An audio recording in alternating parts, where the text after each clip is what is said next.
Got 9 so far. Just wait for a couple more people, and if not, we'll get started.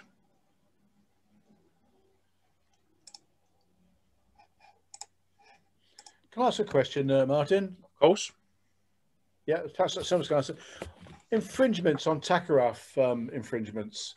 Yeah. Is there a set infringement code, or is it just a policy of the company? Say you work for Asda's or Lidl's, they've got different infringements, or are they the same infringements with the code, whatever? I mean, no matter who you drive for, you're always going to have the same infringement. Whether it be a 6 hour, it'd be driving. You won't have generally want to have different infringements for different companies. If that makes sense. Right. And what are you talking about specifically? Well, say you drive 4 hours, 45 minutes, and you're working for Asda's. You get the infringement. Does it just come up automatically on the software? Is it code 106 exceeded driving time? Then if you work for say for Wilkinson's, is it the same there? Is it like, you know? It'll automatically come up whether the code itself, if they got a specific code you're talking about, whether that comes up, that's something different. But as soon as you drive over that time, whether you remote download vehicles like we got a system where it downloads itself, or they download the card, the tacho analysis software will pick that up straight away. Yeah. And it'll be the same infringement regardless of what company you work for. But obviously the repercussions may be different. Sure. The repercussions. If I may, Gordon, the infringements against obviously the driver's hours. So if you break the 4.5 hour rule for Tesco's, for Asda's, for Getty Stowbutts, the infringement is still the same. But as Martin said, it's how you manage that as a TM or. Okay. Thank you. Right. Well, how many we got? And I suppose we'll make a start on this. Yeah. We've only got 40 minutes on this, but last time we did this, Zoom actually said the meeting's going great. You can have unlimited time. So with any luck, that'll happen again. So, guys, welcome to the second meeting, Transport Managers meeting. I've arranged this one to sort of discuss things around Brexit, Kent access permit, any problems that haulers are having getting into Europe, getting in and out of Europe. Because as we left Brexit now, and it's a bit of a minefield. Of what you do and what you don't do.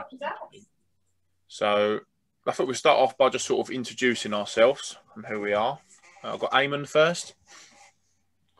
Hi, yeah. Can you hear me okay, yeah? Yeah, we can all hear you. Yeah. I'm a PSV operator, so I don't know if I'm in the minority here or not. I'm an owner of the company and TM. Our industry's been destroyed, to be honest, with COVID. I know they say the hauliers are busy, but we're not. It's just sitting in on that. I managed to catch a little bit from the last meeting, but I was on the mobile, which weren't great. I didn't see what the subjects were about today. I don't know if it's going to be more based on haulier stuff or PSV, or how much of it is going to come across on both, but. So that's a little bit about me. Yeah, so we've got an operator's license of 20 vehicles. Most of them are sitting there doing nothing at the minute. So it's just that's sort of how it is. So I don't know whether there's any other PSV operators on here or whether it's all HGV. I don't know. So we did have a couple last time. Whether there are, that's right. Yeah, we'll find out shortly. So my name's Martin. I'm transport manager for a company in Southeast London with Force Gold. So I'm a Force practitioner as well. ADR driver. I've got full ADR. So basically, just running these sort of webinars to sort of get to know everybody, see if we can sort of share our experiences really. And this is the second webinar, and hopefully we can keep this going and get more and more people involved in it. I've got Gordon there. Yeah, and Archer to be instructor. I have been a transport manager, a general manager for a removal company for 30 odd years. I know, an Archer instructor. I teach, I deliver driver CPC courses and a Mod 4 assessor as well. Okay, thank you. Okay. Perfect, thank you. I've got whoever's on the Galaxy S7. Oh, that's me.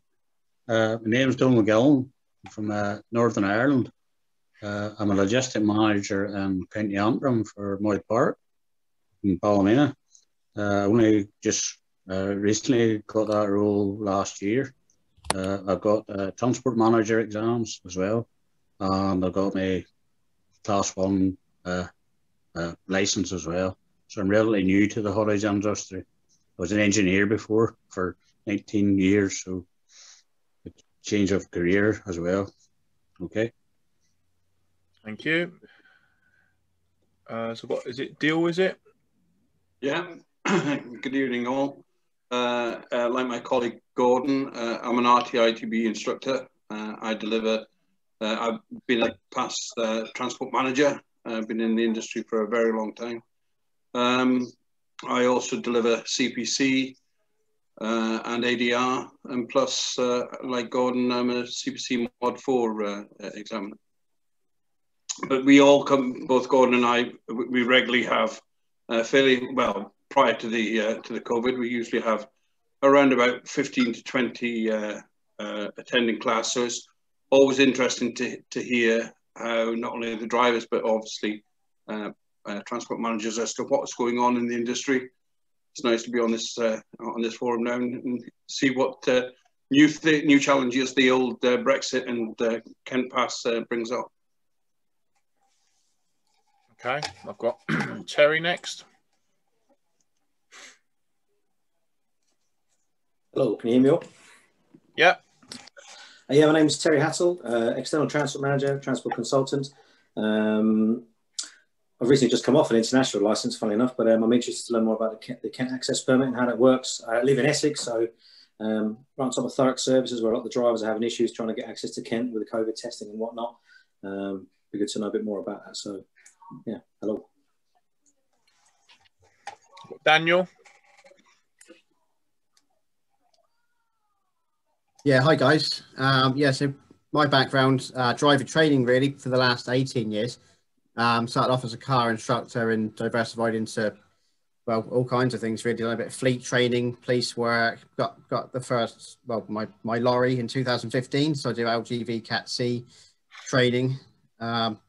I passed the transport manager exam in 2015, but never really used it. But when we went into lockdown in March, as I didn't know how long it was going to last for, and of course the driver training industry came to a grinding halt, I thought it was time to start looking at using it. So basically, I'd already been speaking to a few people about being a transport manager and joined up several Facebook groups, and I saw some jobs sort of popping up. So I thought I'd go for it. And so far I'm on 3 licenses, well, 2 licenses and about to be on a 3rd license. But yeah, new kid on the block, so lots to learn. How are you finding it, Daniel? Sorry? How are you finding it being on the licenses and managing it externally? It's a big responsibility, isn't it? So I'm trying to make sure I'm covering everything. You know, I've got massive spreadsheets with all the I's dotted, all the T's crossed. I'm trying to do my best to make sure that, you know, that I'm covering everything. So, yeah. Thank you. Got Margaret. Hi. Yeah, I'm quite new to sort of having my CPC. I only got it a couple of years ago, so I'm just sort of still getting my head around everything. Work for a small family-run company. I'm an internal TM rather than an external one, and we're based in Kent, so we're heavily involved with the Kent access permits and the Brexit stuff. Has it affected you a lot? Has it? It's not been too bad, to be fair.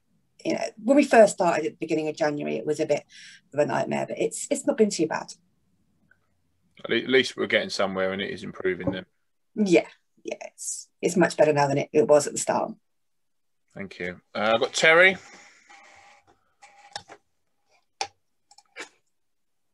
Are you available, Terry?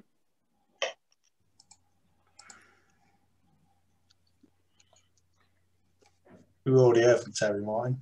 Have we? Oh, my screen seems to have changed people. Then I believe you're next, then, Stefan. Yeah, Stefan Moss, done internal and external for the past 10 years in goods. Got my national 2011, and then restarted to get my international 2018. Not currently nominated on any licenses, thankfully, I have to say. Do a lot of consultancy at the minute, dealing with the sharp end of everything, getting people ready for public inquiry and seeing them through that. That's my sort of angle at the moment. Great, yeah. Just didn't know that this sort of thing happened from the Facebook group. When I saw it, I thought, yeah, I'll have a bit of that. It doesn't. It's only the second one so far. Yeah, keep it up. Hopefully we'll keep it going, get more people involved, more specialist people involved. That'll be good. We can all learn something. That's the main thing. That's it. I've got Melinda. Oh, hi. Yeah, my name is Melinda.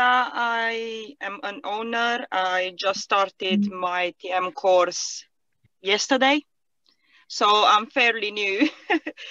So I'm just here for the information to learn from you guys. Okay, no problem at all. Last one, Paul. Evening all. Paul Monk. I'm the Health and Safety Director for the business and also the CPC holder. And a bit like the rest of the guys on the webinar, really, was see this pop up on Facebook. Thought it'd be a good opportunity to jump on board, share experiences, learning. We can all learn something from each other.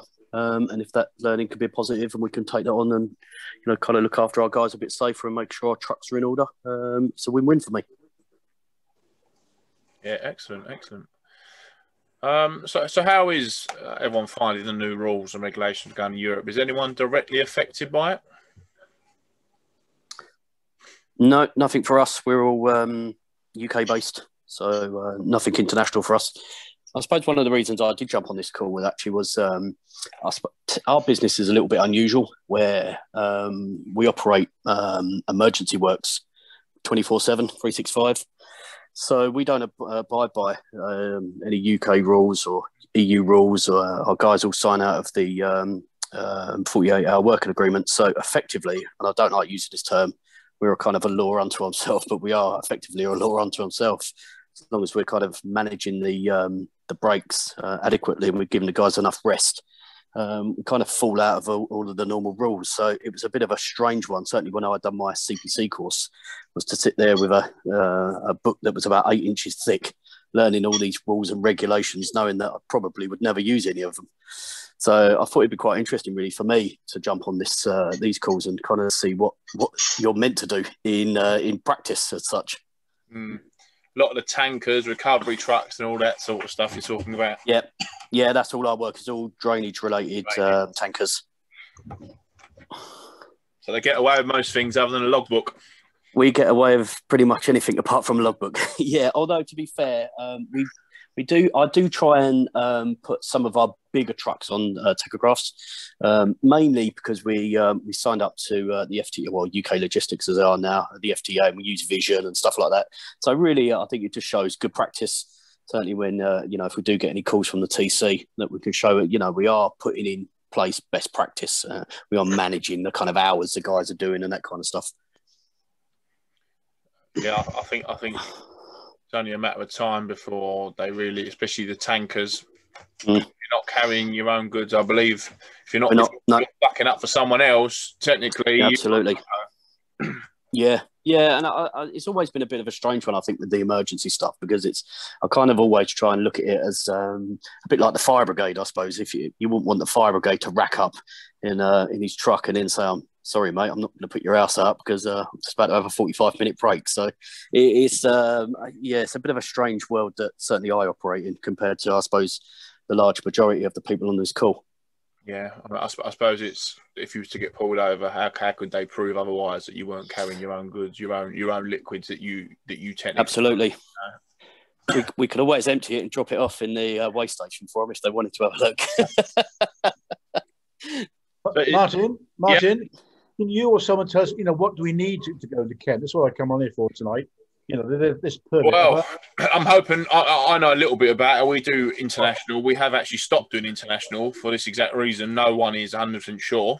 That's why I sort of brought this in to hopefully I can obviously tell you what I know, and then someone else can hopefully add to it or tell me if I'm right or wrong. As I understand it, you need to have the Kent access permit. You need to apply for the permit to enter Kent. For the purpose of going into Europe, right? Obviously, you've got to have all your details for your drive, all your insurance ready, your UK license of community. Also, I've got here all your log booking details. Your trailers have got to be registered as well, so you've got to have independent register for the trailers. What else have I got? Trailer registering, obviously, and then you've got to have a COVID test as well. Yeah, let's go to Europe. Yeah, say you're going to run down to Tibet, Essex. Then run a Sittingbourne to pick up some timber, whatever, to come back, say, to the west of England. Do you need this Kent access permit? No. That Kent access permit is solely for European travel. You don't have to have a Kent access permit for domestic. Right. Essentially, the Kent access permit is like a pre-check. It's to make sure that your drivers are ready to enter Europe before they even got into Kent. Right. That's it, and they queue up to go to Manston or wherever it is that they get held before they get put on the boat or the train. It just basically means you've got all your ducks in a row before you even get anywhere near Kent, because Kent are brutal, no other way to put it, for tagging drivers, clamping lorries that are parked in lay-bys on the M20. If they're parked unauthorised anywhere, they are clamping and fining everyone. Yeah. And you know, to remove the clamp, Yeah. And they're a soft target. You're picking on drivers that don't speak English a lot of the time. You know, these international hauliers that are trying to get back out of the country. They don't even know about a Kent access permit because, to be fair, most of the UK operators don't even know how to go about getting it. So these international drivers ain't got much of a chance. It's a good strategy in hoping to control vehicles entering Kent, but they don't want Operation Stack or Brock or whatever they call it nowadays. They don't want the M20 flooded with lorries waiting to get on the boat. So they've tried to control it by having this kind of holding system. So if you enter Kent to go abroad, you are ready. And they've gone a bit cock about arse, because if the paperwork's not in order, it's not the company, it's the driver that cops the fine. So in an effort to try and make sure the drivers are aware and they've got everything they need, to put pressure on the companies, not just to file them down to the crossing and say, yeah, get down there and see what you can do. So I suppose that in principle, the system works. You put pressure on the driver. He's not going to enter Kent without his permit, which in turn puts pressure on the operators to make sure it's ready before they go in. Where do you get his permit from? Sorry, go on. Where's he get his permit from? You have to register online for it. It's a government website. If you just Google Kent Access Permit, and as Martin rightly said, there's lots of different requirements. Now, I probably can't speak with a huge amount of authority, so I apologise, but I spent probably 6 weeks in November, December time prepping my previous ETM role for the 1st of January. So I've got a little bit of knowledge. Each country has its own requirements as much as there's lots of things you need to have in place. For like France, you've got to have medical prescriptions, you've got to carry certain equipment, you know, high-vis vests and whatever. Now, not I like to sort of pump other companies and other offerings. I was actually joined the RHA International Group. Through that company, they were a member of the RHA and have a specific group called the RHA International Group.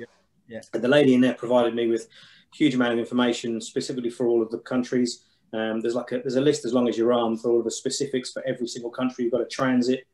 In the time I was looking at it, the ECMTs were being applied for and refused for a huge amount of people, including the company I was with at the time. I understand that's been completely quashed now. There's no requirement for an ECMT, am I right? Not anyone can verify. Last time I heard was a lot of international hauliers were not getting the permits. Yeah. They were sole international haulers went over Europe and they wasn't getting the permits. I'm not aware of it being cancelled, but it most likely has done because it was just an absolute mess, wasn't it? Well, my understanding was it was in place in case of a no deal. And there was something like 1,200 permits available and somewhere in the region of 16,000 applications. And they measured it on those companies that were basically doing the bulk of the European work. So if you had a company that did everything in Europe, you were more likely to get it. My company did less than 25% of their journeys were international. Didn't get one, unsurprisingly. But I've since been reliably informed that that's completely disappeared now. There's no requirement for these ECMTs. So I can't verify because I don't know. If somebody else can say. But the international requirements, the Kent Access Permit is to make sure that you know where you're going on Europe. Every country you've got to transit through, any paperwork and documentation you require to do that, you have ready before you even get into Kent. So the paperwork is still as it was previously, all the vehicle documents, the originals and authorization to drive, etc. It's just this Kent access permit. You're going to go down into Kent. You have to go to is it Manston, you say now, to get your paperwork? They're filtering all freight through Manston airfield, and they're basically doing a lot of the testing and the sort of the vetting of drivers and things there. Sure. Yeah. So very, very similar as a shipping agent, like Harbour Shipping was some years ago, that sort of thing, yeah? They're still there. Harbour Shipping still exists. And I think, so they essentially do a lot of clearing and stuff that you need to do. So if the driver then, something wrong with his paperwork, he's going to get a fixed penalty. What are we talking about? £300, £1,000? To be honest, I'm literally looking on my phone now to see what the deal is. Yeah. £300 fine. How am I sorry? £300. Okay. And is he sent away then to get it sorted, or can he stay there until it's sorted? You know. So it's imagine being sent away. To be honest, sent away, yeah. Yeah, I think you get sent away. Then you have to redo the Kent access permit. The access permit only applies to 7.5 tonne and over as well. Yeah. And it's only valid for 24 hours. Yeah. £300. We're obviously all on the same government website here. Just read scroll down. I did write some notes, but I'm now looking on the website. It's much easier. What is the website? Just gov.uk/check HGV border.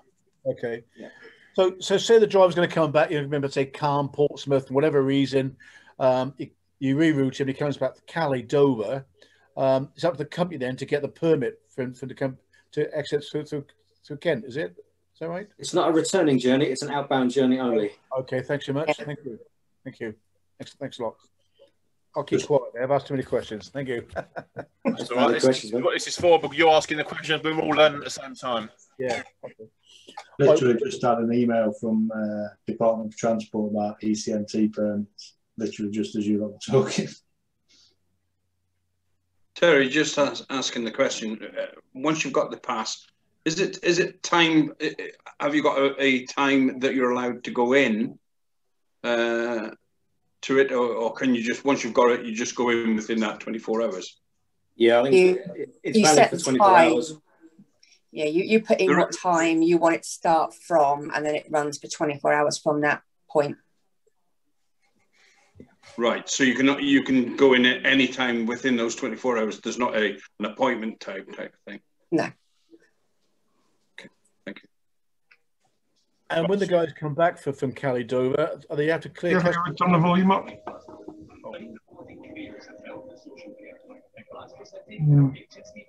Sorry, Gordon, what was you saying? Sorry, so when the guys going to come back to Calais, Dover, are they clearing customs as well now, or are they coming straight through, or can you clear prior? Is there customs check now at Dover, as there used to be? Remember the old was it the steering wheel cafe in the Dover docks? Is that sort of system still going now, or when it's free you go in and out? But now is there custom clearance when you come back into Dover? That's the question I'm asking. You mean returning? Yeah. I honestly don't know. I haven't managed any journeys since this has all changed, so I can't comment. I'm just trying to think with the people I spoke to the last couple of weeks, because pretty much every journey they've planned has been cancelled. So, right. I'm trying to think of anybody I know who might have done a return journey. I know a guy's done it in a van. He drove to Belgium and back, but he's not. don't think they have the same questions. But he had to go through a clearing process, but he came back empty, so he wasn't searched or anything that I can recall him telling me. Okay, but with a freight load, I'm not sure. Thank Probably you. not the answer you wanted. Sorry. That's fine. That's good. Thank you. Just having a look, see if anything else. Visas are not required for journeys less than 90 days. So there's no requirement for visas. Green cards, pretty much the same as before. Insurance documents. What I did notice different was the trailer registration certificate and things like that. So we didn't do a great deal of international journeys, but if we didn't have to register the trailer individually, which I understand you do now, and I assume it gets its own sort of ticket, I suppose, some sort of document for the individual trailer. I think it's quite interesting. The trailer registration number. Oh, yeah, trailer registration number, yeah. So all new registered trailers now are issued there, so that the ID number they have, the C number we have issued to the trailers are now, rather than being welded onto the chassis, they'll actually get a registration plate. It's more of a formal process to mimic what happens in Europe.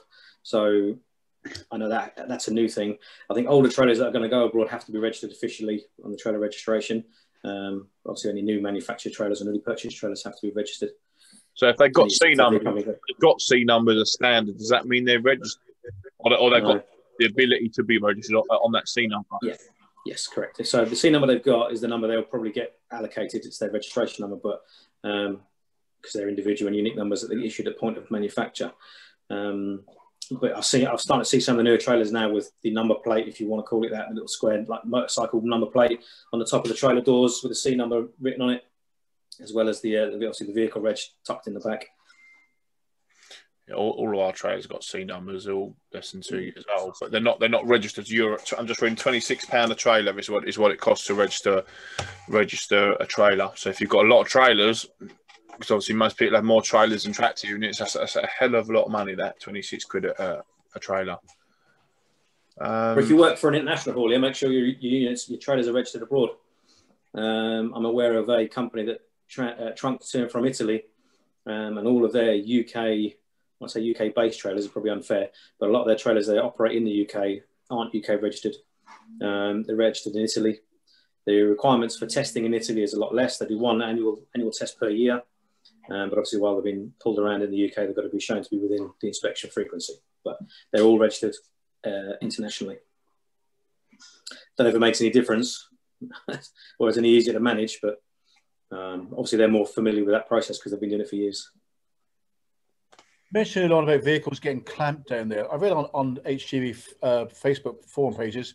Is that legal? You know, people saying it's not legal. Some are cutting them off. And is the whole idea to stop drivers parking up in lay-bys and fouling the lay-by? Is there sort of official lorry parks in Kent? Is that what they're working towards?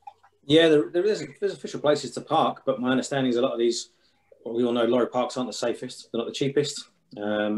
When you look at these international drivers, they're used to just parking up on the hard shoulder of the motorway, tucking down a side street, into little industrial areas, and even in housing estates, they don't really have much care.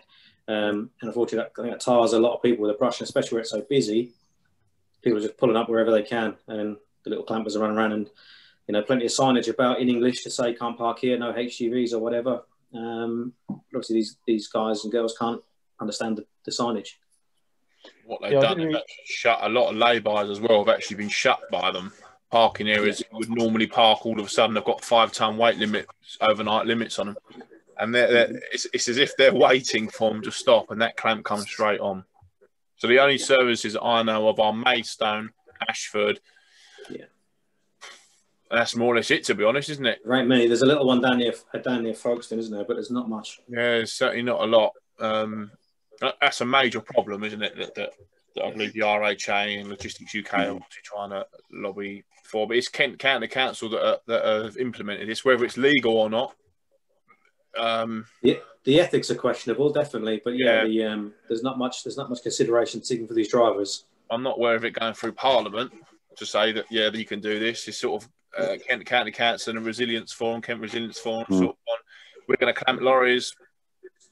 I mean, these lorries are parked there for years, and they're perfectly safe to park them in some of these places. And all of a sudden, so you're talking Canterbury, Dover, Folkestone, all them sort of areas, Maidstone, parts of Maidstone, I assume Ashford as well, all them sort of areas where they normally park that are safe and off the road, you can no longer park there. Yeah, it applies to 7 districts of Kent. So it's not all of Kent, but it is 7 districts in Kent. Guys, I can add a little bit to that. Sorry. Yeah. Sorry, guys. I was going to say I live in Rochester, and I can tell you it is a major problem around here.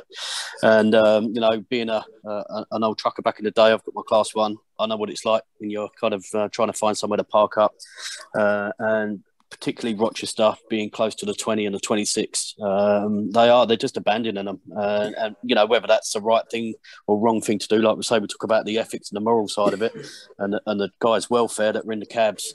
And yeah, they are. They're just throwing them in side streets, small industrial areas. Of course, then they're getting stuck and they can't get out, and they're ripping bollards out, damaging the trucks. And it is a major, major issue that I don't think has been looked at. It's just park them up on Brock, or stick them down at Manston, or chuck them in at Ashford, or, leave them at Clackett, or wherever you want to leave them. But just, no one's really thought about. I know they're trying to build that other lorry park in Sevington, but again, I don't think that's going to fix the problem.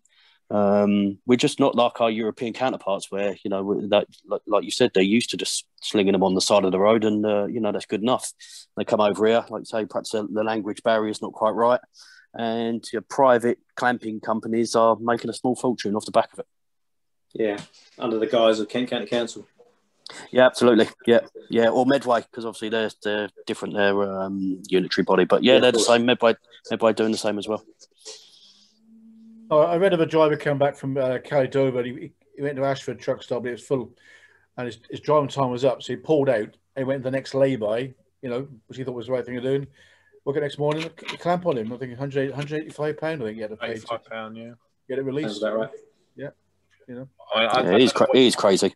I don't know what they want these people to do. I mean, you're coming off the boat, you don't know what problems you're going to have in Dover coming out. What could be happening. You've got a couple of hours left, you've got an hour left. Where do you go? Yeah. At 6, 7 o'clock at night, where do you go? That's the thing. Do they want you just to carry on driving? Do they want you just to think, don't worry about me 4.5 hours, I'll just carry on driving until I can find a safe place? And where is a safe place? I'm just thinking down the M20, you go past Maidstone, there is no services. There isn't. No. There isn't. You think about it, you do an hour north of Dover, there ain't a lot of places you can go. There ain't. Loads of us that live around here. Even a local guy like me, I've lived in Kent all my life. Even I would try and find somewhere to struggle to find. You've got Medway as well, haven't you? Medway, but that you've got Medway. Yeah, that's tiny. That little one though, and it's a tiny little one. There's some of the big organisations like the FTA and the RHA putting pressure on the government to sort this problem out, or is it not really reached? It's not. I think it's an issue they don't particularly want to deal with. If I'm being honest, it's in the too difficult box. Really, it's a very political. So. Yeah, it's very political. You've got lots of green belt areas around here, lots of that kind of attitude of I don't want it on my back door. Which you get whenever any kind of major development is looked into. There's already massive protests already with the one they're trying to do at Sevington at the moment in Ashford. And then the further north you go, you're just getting into more and more, there's less areas to put a massive truck park in. Seems like a big problem that needs to be. It's a major problem. It's a major problem, and no one's really thought about it. No one's thought about, maybe another trunk road going down, or even looking at developing the bottom of the M23 or something like that. I don't think it's just an issue that's not really been addressed. And what's even more worried about for me is the roads aren't busy. There's not a great deal of trucks on the roads compared with what it has been. Yep. It has happened, and people don't know what they're doing. So they're just like we are. We're not going into Europe. So I reckon there's half the amount of trucks it usually is, and we're still having this problem. So when you don't, what is it going to be like then? What is it going to be like? So going back to the paperwork side at Manston, right? So I'm going to go to Europe. I've got my Kent access permit. I've got my paperwork. I get directed straight to Manston. Who's checking my paper? Is it the police, HRMC, or is it clearing agents? Who's doing it? My understanding is I drove past Manston last week. I watched a few lorries queuing up to get into the airfield, and my understanding there is DVSA there. You got customs officials there, and there was the police there guarding the trucks in. What goes on inside the airfield, I can't comment because I didn't go in, but there was plenty of yellow jackets waving foreigners in. I must admit, I didn't see a UK registered vehicle. I mean, I must have drove past 40 lorries on my run into Manston, so I went just around the corner to there, and they were all internationally registered vehicles. And it wasn't a single British truck there. So all the signage was obviously HGVs follow this route, diverted into Manston. It didn't say specifically any of those signage whether it was non-UK registered vehicles or anything like that. I just didn't happen to see any. That they were all internationals. Have they still Sorry, what do you think happened to the driver that ignores the, follow the signs to Manston and just keeps going towards Dover? They'll get turned away. They've got to get. I do know they've got to go through Manston. They've got to get it's like a clearing of some description. They get given, their paperwork is stamped and they're given authority to travel to the border to Dover, and then whatever they're given, then they'll hand over at the border. Basically, they do all the checking at Manston, and then they can drive straight in. They just queue up, get into the holding bay. They haven't got to tit about with paperwork at Dover. Okay, thanks so much. Thank you for that. Appreciate it. So I assume they could still get screened at Dover, though, couldn't they? They could still get pulled over in the port. I believe. Well, they get checked. So whether it's a raffle ticket or whatever they're given at Manston, they've got to declare that when they arrive at Dover. If they can't declare that, they get turned away and fined. Yeah. A lot of fines, isn't there? No pressure. This is why British haulers aren't doing it, I suppose. Yeah. So that's going to increase the cost of goods coming in, isn't it? If it's going to be foreign haulers bringing our goods into the country now, prices will go up. Food. Yeah, I mean, I work for a fresh food company. We import a lot of cucumbers randomly from Spain and other parts of Europe, and we've literally had 60% of our inbound loads cancelled because the hauliers have been unable to get it into the country for one reason or another. I think it's more the bottleneck has caused the issue. I mean, even with the Kent Access permit, there's no charge, I don't think, for the Kent Access permit. So if you get all your ducks in a row, you go through all the process. I think the only real impact is time. If you get all your paperwork right at the beginning, just get into there, things obviously it becomes costly. Sharp learning curve. You get it wrong once, you don't want to get it wrong again. But it's the time. I think it's the impact of time. So if you're queuing behind someone who's a problem, you're sitting in that queue, you can't influence that whatsoever. You're literally waiting your turn to be seen, and you could be through in minutes. But if you're not, you're struck. And I drove past Manston last week. There was easily 60, 70 trucks in the airfield that I could see from the roadside, and that's quite a big place. Not passing the ones that I drove past on the way in there. So there's 100 trucks that I saw myself, and in probably a 25-minute period, half of which were already in the airfield. So God knows. I mean, they could have even been overhang from December. You never know. Some of those guys have probably been there months. Yeah. Because all the changes have gone on, you just don't know. Yeah. Okay. Thank you. Have they still got the roads segregated down there? Because when I was down there last, they had a sort of metal barrier in between the lanes going coastbound to segregate the ones that were going to Manston and the ones that wasn't, ones that normal traffic. Was it on the 20? I haven't been down on the M20, yeah. I mean, this was in January, and I saw the police were stopping all the vehicles at Maidstone services, and they were directing them down onto its own separate lane, which I assume just went straight to Manston. Yeah, when I went down the M2. Going to Folkestone and going to the tunnel, you come off at Junction 7, Maidstone services, and then there's a police checkpoint, and they'll let you go down there. If you're going to Dover, you have to go down the A20, go that way. Yeah, that's what I thought, yeah.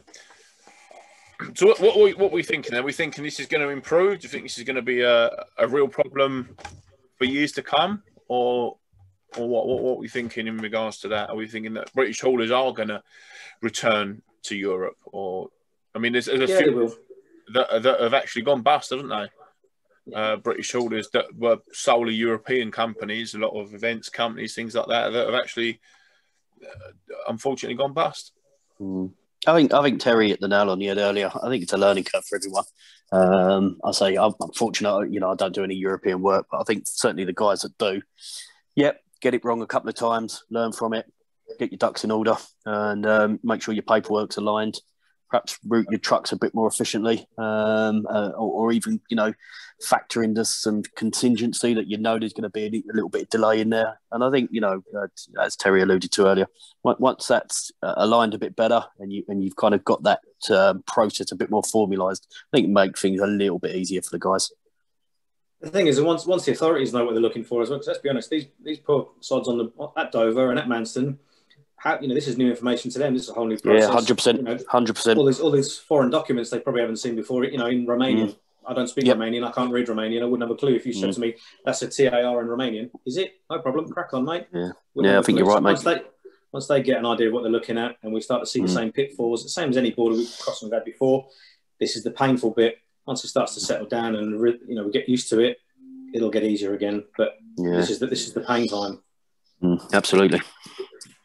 Does everyone know what sort of paperwork they're supposed to use? I mean, like CMRs and things like that. All have they got agents? Does everyone know about agents to use with regards to paperwork, or is everyone a bit still clueless on that?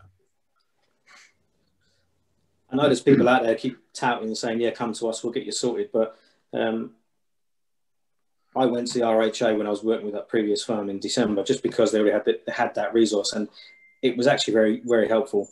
I may still have a copy of the guidance I was given, which I'm happy to share if I can find it. That would be good. I'm personally myself, I'm not too sure what customs paperwork has got to be provided for the load.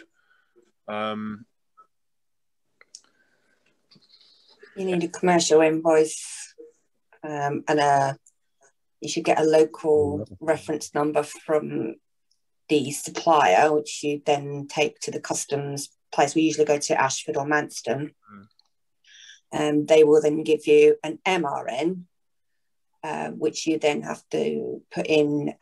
We use Customs Link, and we have to then create the safety and security declaration before they can go to the port.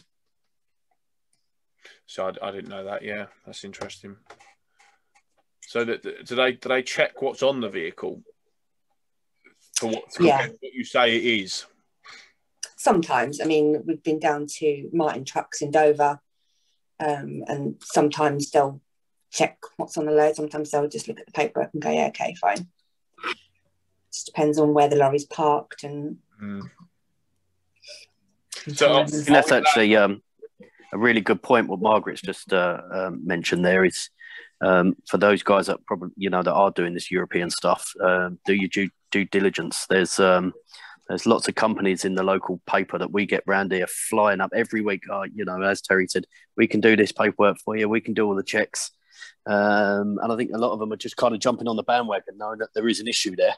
And these little firms are sprouting up with a laptop and a phone, promising the world and probably not delivering. So it's definitely, I think, if you've got someone like Margaret who knows what they're doing, kind of reach out to people like that and use your influence. Definitely. I think I couldn't have said it better myself there. Yeah. Is there any restrictions on sort of things that we can take into Europe now? So we could when we was in Europe, we could have took certain things in, and now we can't. Yeah, there's issues with food, isn't there? Yeah. Food is actually what I'm thinking. I know you have a lot of problems with sort of ham sandwich, meat products. Yeah, meat. Yeah, any kind of dairy, meat, milk as well. People have had their milk taken out of their lorries, and I think fruit, nuts, and seeds and stuff you have to declare, and you have to have a certificate and like a health certificate kind of thing for it. It's unreal, really, to think that 6 months ago you could have took that milk in, and they know there's nothing wrong with it because they know that we're all aligned in that sense, but they're going, "No, sorry, you've got to have a certificate for it." It's absolute madness. Is that true? They've had the lorry driver had a ham sandwich taken off him by the customs. Is that true? Yep. Yeah. No. Didn't have a certificate for it, did he? Yeah, I would have meat Mm. and dairy you can't take in at all. Fruit, nuts, and seeds you have to have certificates for. What are you advising your guys to, not take any grub across, the drivers, and get your food in a supermarché when you're out there? Or yeah, buy food when you're out there. Yeah, buy food when you're out there. It's crazy. Mad. I'm just going to say the information that I've found that I can get access to is probably a bit dated now. It was from January last year, with the most recent update in October. But there's been so many changes in the short time that they're probably out of date, to be honest. And they were all geared around ECMT, so there's no point me sharing it. Sorry. It's okay. Has anyone else got anything else really to put towards, or anyone got any more questions? I mean, I'm new to this, so I've already learned a lot already. I think it's good to keep them going, though. Keep the webinars going, and definitely, yeah. And the more people who can engage, the more we all benefit from it. Really, 100%. We all got different experiences and different sectors that we work in, and you know, different rules and regs, and you know, that we can all share with. So yeah, it's like the other guys, really. I picked this up off the back of the Facebook page. So I don't know if you're the admin or not, but thanks for adding me, and you know, let's keep them going. I literally just post on a couple of pages saying, look, I'm running this webinar. Anyone interested in doing it? I don't know who's going to turn up, how many people are going to turn up, if anybody's going to turn up. Essentially, I just thought it'd be good to learn. If I want to learn new things, there's a chance everyone else does. So many people post. Yeah, absolutely. And sometimes they can be easily understood like this verbally, and can really discuss things and work out the best way of doing things. And I think sometimes when you read on the Facebook page, you're not always getting either the correct answer, firstly, true, or the most sensible answer. So it's only the second one. I mean, I'm happy to do this every single month. See who wants to. Yeah, keep them going. Yeah, keep them going, definitely. Have some ideas brought forward of what they want to discuss, and yeah, we'll see where it goes. Cool. I promise I'll put my camera on next time, but I'm eating my tea at the same time, and I'm sure you guys can see me scoffing. Obviously, I'll be so okay with you that this does get uploaded to YouTube.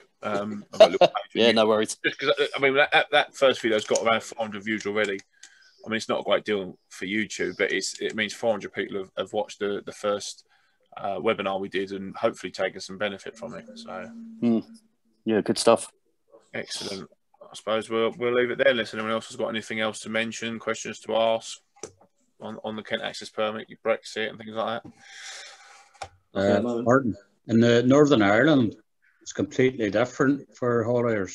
Really? Some of them used to go through UK, but some of them now can right down to Rosslare that way and get into Europe that way. So what's happening at the border there? Are we just as normal there, just driving through the border? Because obviously once you drive into Ireland, you're in Europe. Yeah. Well, I haven't been down, but I don't know what they're doing at the border at the minute. But the one big thing for going into, we sent one literally at the beginning of January from Holyhead to Dublin. And the major difference with that was you have to get a port pass to go into Dublin. Right. So once you're in Europe that way, you're in, aren't you? I suppose. Yeah. That's easier than going through Kent, I suppose, isn't it? Yeah, that's just what I'm thinking. Yeah. And get a ferry from from Isle of Man and Calais. Well, I think you'll find that's what the ferry companies are doing. That they're looking to go direct from Ireland to Europe. So the hauliers aren't coming across into Holyhead, North Anglesey, and drive across, Wales and England and through Kent. The ferry companies are looking at going direct from Ireland to Europe. Take a lot of problems out of the way, wouldn't it? If you take out travelling across the UK, entering into Kent, there's a lot of issues you can circumvent by staying on a boat for a few more hours. Yeah, and driver gets his rest time in as well. Yeah, absolutely.